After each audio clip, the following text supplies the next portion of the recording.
अस्सलाम वालेकुम, मैं शाहिद हुसैन हूँ। अहमद सैयद जट साहब मेरे साथ मौजूद हैं। इस वीडियो में खास तौर पर हम बात कर रहे हैं मुलज़िम ज़हीर केस की।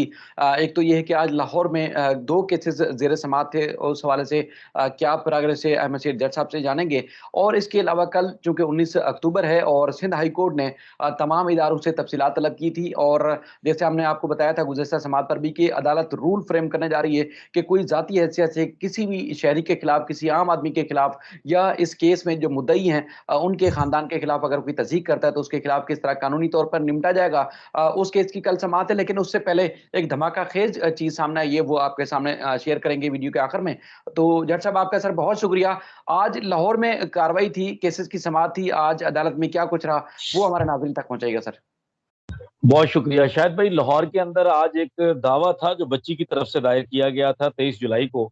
बच्ची की तरफ से उसके माँ और बाप दोनों के खिलाफ ये दावा था कि मैं कराची से लाहौर अपनी मर्ज़ी से आई हूँ और मेरा जो निकाहनामा है, मैंने निकाह किया है अपनी खुशी से, उस निकाहनामे को तस्लीम किया जाए। ये एक दावा था जिसके अंदर 6 सितंबर को पहली दफ़ा हमने जाकर अपना वकालतनामा दिया मेहदी काज़मी के बिहाफ़ पर, उनकी वाइफ़ के बिहाफ़ पर। और उसके बाद हमने अदालत के सामने कुछ चीज़ें रखी, चूँकि उस दावे के अंदर बच्ची के सिग्नेचर नहीं थे। उसके अलावा बच्ची चूँकि माइनर है, मेडिकल बोर्ड के फैसले के बाद सिंध हाई कोर्ट ने, ट्रायल कोर्ट ने, सब लोगों ने उसको माइनर लिखा है। इसलिए हमने ऑनरेबल कोर्ट के सामने जब ये पॉइंट रखा था, तो ऑनरेबल कोर्ट ने इस मामले को काबिल समाअत ना होने की वजह से उन्होंने कहा कि इसके ऊपर बहस की जाए कि ये काबिल समाअत होगा तो आगे चलेंगे, मेरिट्स की बात करेंगे, अदरवाइज़ इसको यहीं पे खारिज कर दिया जाएगा। जिसके बाद जब काबिल समाअत के मामले पे, काबिल पेशरफ्त के मामले पे मामलात आ जाते हैं, तो जो लोग उस जिनको पता होता है कि हम उस मुकदमे को अब आगे कंटिन्यू नहीं कर सकते, तो फिर एक ताख़ीरी हरबे वाली जो है ना वो टेक्नीक इस्तेमाल की जाती है अदालतों में, और वही शुरू हो गई। उसके बाद जो मुसलसल वकील साहब हैं, खुद साख्ता वकील, उनको मैं खुद साख्ता इसलिए कह रहा हूँ क्योंकि इस मुकदमे के अंदर बच्ची के सिग्नेचर नहीं है। तो अगर कोई केस खुद से दायर करता है किसी क्लाइंट के बिहाफ़ पर, तो उसको हम खुद साख्ता केस और खुद साख्ता वकालत कहते हैं। और खुद साख्ता जो वकील साहब थे, वो उसके बाद आज तक अदालत से फरार हैं। उनके नाम की आवाज़ें लगाई जाती हैं, लेकिन वो नहीं आ रहे। आज भी कुछ ऐसा हुआ, आज जब हम सुबह अदालत के अंदर गए तो हमें पता चला किसी मुंशी या किसी बंदे के ज़रिए किसी को मिन्नत तरला करके उन्होंने हाज़िरी करवाई है और उसके बाद वो गायब हो गए हैं। उसके बाद हम तकरीबन 2 ढाई बजे तक इंतज़ार करते रहे हैं। 1 बजे की ब्रेक से पहले भी हमने दोबारा ऑनरेबल कोर्ट को असिस्ट किया, जिस पर उन्होंने कहा कि आपकी तरफ से तो बहस हो चुकी है एडवांस में। हालाँकि आपकी बहस बाद में होनी है, लेकिन आप चूँकि बहस पहले कर चुके हैं, वो जिनका ये मुकदमा है वो पता नहीं इंटरेस्टेड हैं कि नहीं है, तो पहले हमने उनको सुनना है कि वो अपने दावे को साबित करें कि उनका दावा चल भी सकता है या नहीं। बाकी तो बाद की बात है, दावा जीतना किसने है, लेकिन दावा चलना है कि नहीं चलना, स्टार्ट करना भी है कि नहीं करना, इस बात पे उनसे मैंने बहस करवानी है। लेकिन खैर वो नहीं आए। उसके बाद हमें पता ये चला कि जी 2:30-3 बजे चालाकी के साथ एक नई एंट्री हुई है। आप लोगों को हमने बताया हुआ है कि लाहौर के अंदर तकज़ीब निकाह का दावा भी चल रहा है, जिसमें निकाह अच्छा। को सिरे से ही ख़त्म करने के लिए कि निकाह है ही नहीं, निकाह की एक्जिस्टेंस ही नहीं है, निकाह है ही गलत। उस चीज़ के लिए भी एक दावा पेंडिंग है, जिसके लिए अगले महीने की जो 9 तारीख है अगले महीने की, उसके लिए वो फिक्स था।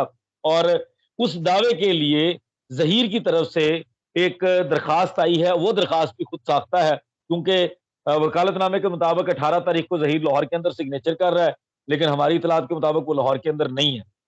और दूसरी चीज़, उस एप्लीकेशन के ऊपर भी किसी के सिग्नेचर नहीं है। वो एप्लीकेशन भी खुद से तैयार करके, और ये एप्लीकेशंस तब दी जाती हैं जब आपने अगेन ताख़ीरी हरबे इस्तेमाल कर रहे होते हैं, आपकी कोशिश होती है कि पब्लिसिटी स्टंट खेला जाए, किसी तरीके से मुकदमे को अलाइव रखा जाए।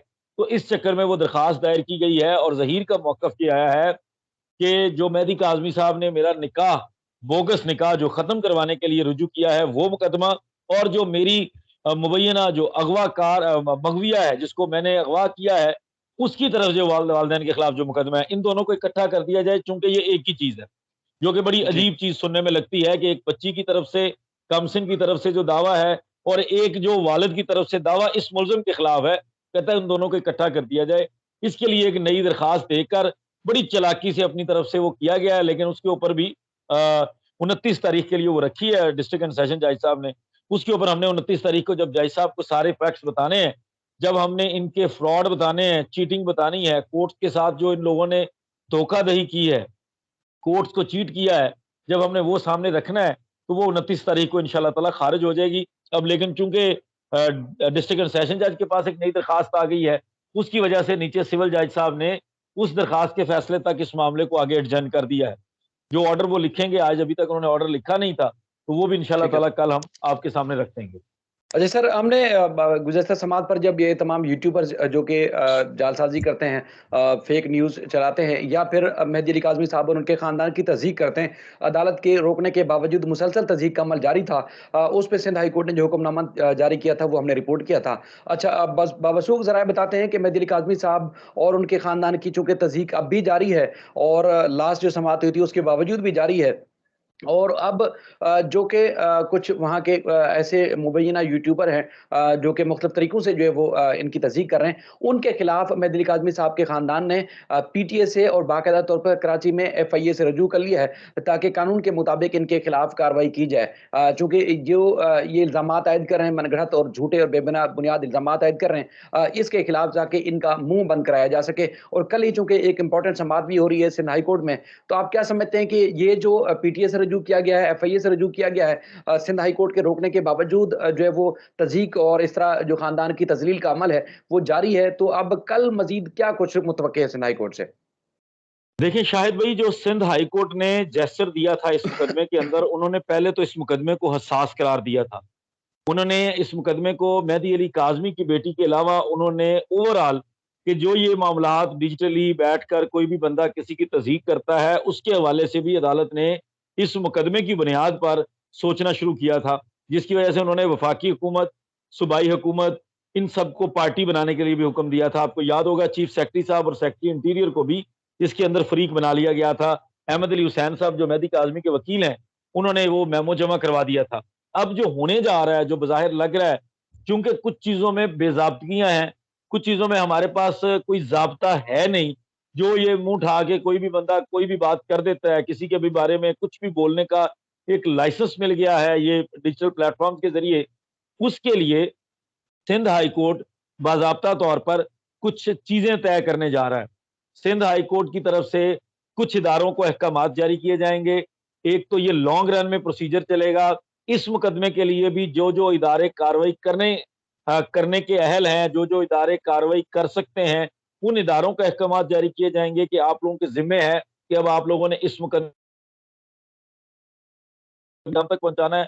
और आने वाले दिनों में अगर कोई भी इस तरह का मामला रिपोर्ट होता है, आपके सामने चीज़ आती है या आपको नज़र आ जाती है, कोई रिपोर्ट नहीं भी करता, तो फौरी तौर पर उनके खिलाफ एक्शन लेना है ताकि ऐसे लोगों को इनकी ज़ुबान बंदी की जा सके, इनको रोका जा सके, इनको लगाम डाली जा सके। अगर वो किसी की भी प्राइवेट शख्स की तज़हीक करने के लिए मुँह उठाकर आ जाते हैं, तो ये जो कल एक्सपेक्टेड है ना जो बड़ी चीज़, वो ओवरऑल पूरे पाकिस्तान के लिए, हर जगह के लिए एक अच्छा कदम होगा। ऑनरेबल सिंध हाई कोर्ट का जो रूल्स पहले मौजूद नहीं है, उन रूल्स की निशानदेही करना, उन रूल्स को बनाना, कोई ज़ाब्ता इख़लाक़ देना, वो होने जा रहा है। जो बज़ाहिर नज़र आ रहा है, क्योंकि आपको पता है कि बहुत सारी चीज़ों की लैकिंग है, हमारे पास कमी है ही नहीं हमारे पास। तो अब जी, ये जी। करने के लिए वो आगे जा रहे हैं और कल मुझे यही सही। एक्सपेक्टेड है कि वो बाकी सारी चीज़ें एक साइड पे रख के, वो कुछ अहकामात और कुछ डायरेक्शंस कर देंगे कुछ इदारों को, जिनके ज़िम्मे ये काम होगा कि वो फिर आइंदा